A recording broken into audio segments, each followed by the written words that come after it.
क्या आपने कभी गौर किया है कि जो चीजें आपको सबसे ज्यादा खुशी देती हैं वे अक्सर संघर्ष या दर्द के बाद आती हैं या मिलती हैं? इसके बारे में सोचें। कठिन कसरत खत्म करना, कोई बड़ा लक्ष्य हासिल करना या उपवास के लंबे दिन के बाद अपना मनपसंद भोजन का आनंद लेना।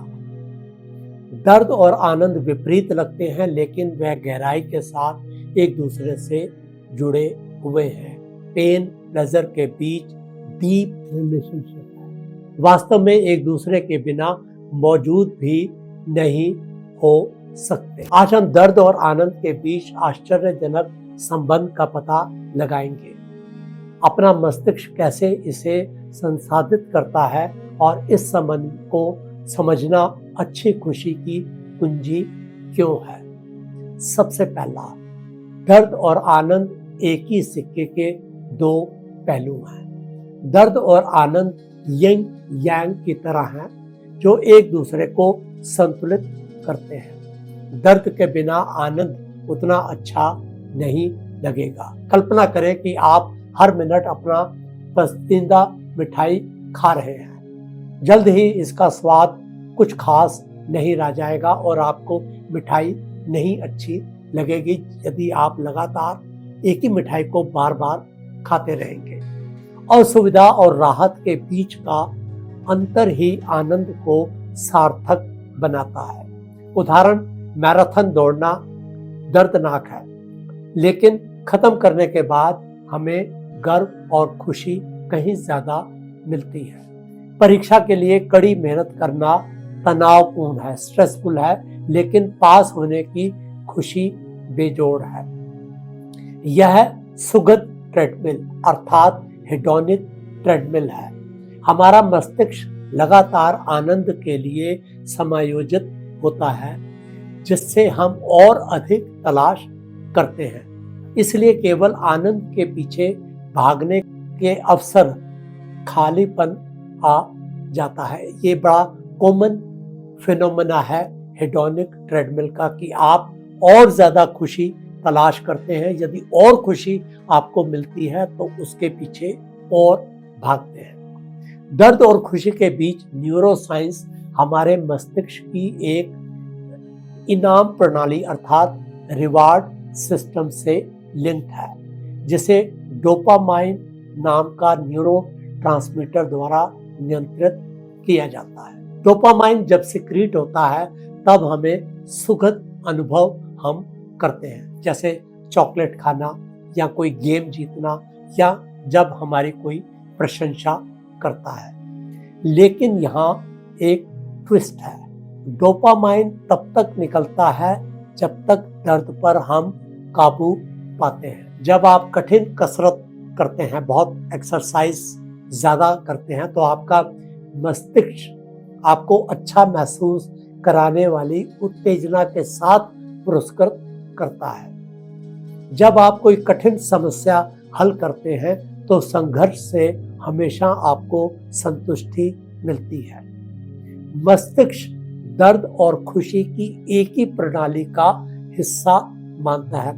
पेन और प्लेजर ब्रेन के एक ही पार्ट से दोनों लिंक्ड है। जैसे कि एग्जाम्पल आप जंक फूड खाएं या आप सो रहे हैं आलस के कारण, इससे आप बहुत जल्दी ऊब जाएंगे।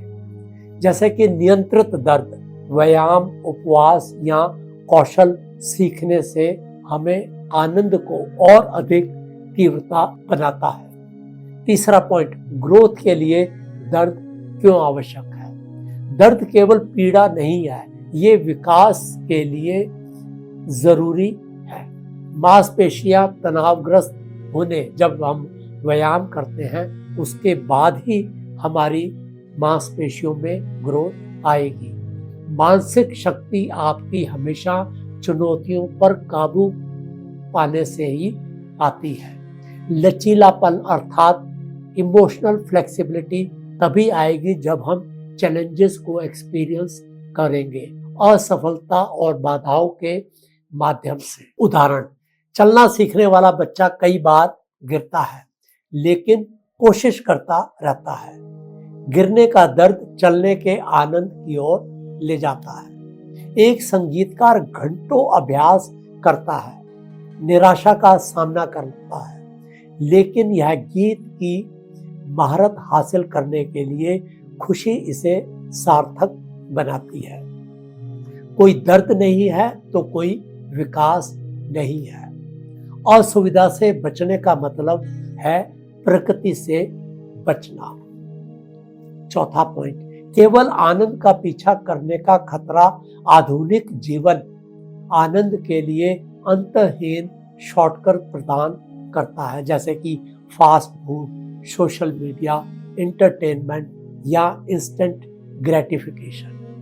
लेकिन इससे ये हो सकता है कि आप एडिक्ट हो जाएं। डोपामाइन ओवरलोडेड के कारण हम एडिक्शन की ओर अग्रसर होते हैं। प्रेरणा की कमी, अगर सब कुछ आसान है तो कुछ भी हमें पुरस्कृत नहीं लगता। दुखी अर्थात संघर्ष के बिना लगातार आनंद खाली लगता है। उदाहरण, सोशल मीडिया स्क्रॉल करने से डोपामाइन का तुरंत प्रवाह होता है, लेकिन जब आप थका हुआ महसूस करते हैं, जब जंक फूड खाने से आपको उस समय अच्छा लगेगा, परंतु वे दीर्घकालीन स्वास्थ्य को नुकसान पहुंचाता है। संतुलन बहुत जरूरी है, इम्पोर्टेंट है।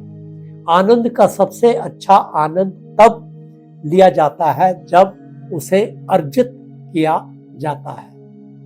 पांचवा, सच्ची खुशी के लिए दर्द और खुशी को कैसे हम संतुलित करें। खुशी का मतलब दर्द से बचना या अंतहीन खुशी का पीछा करना नहीं है।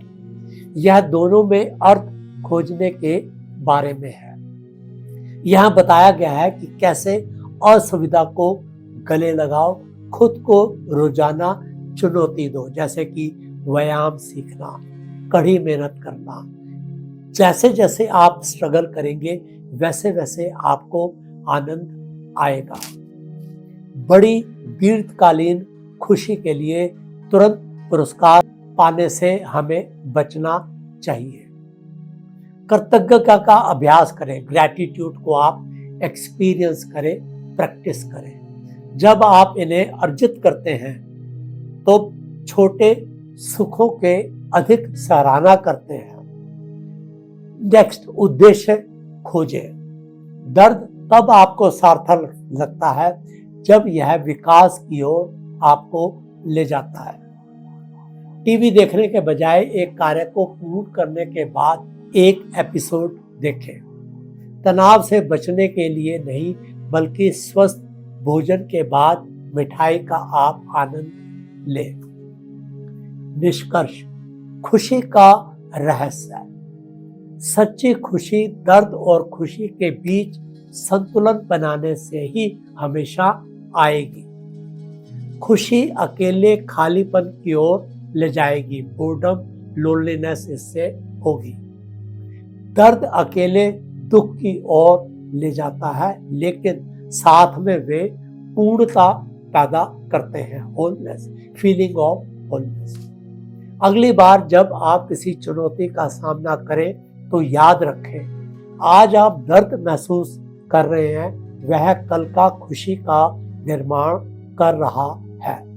तो आप अपने आप से पूछें कि क्या दर्द से आप भाग रहे हैं या इसका आप इस्तेमाल खुद को आगे बढ़ाने के लिए कर रहे हैं।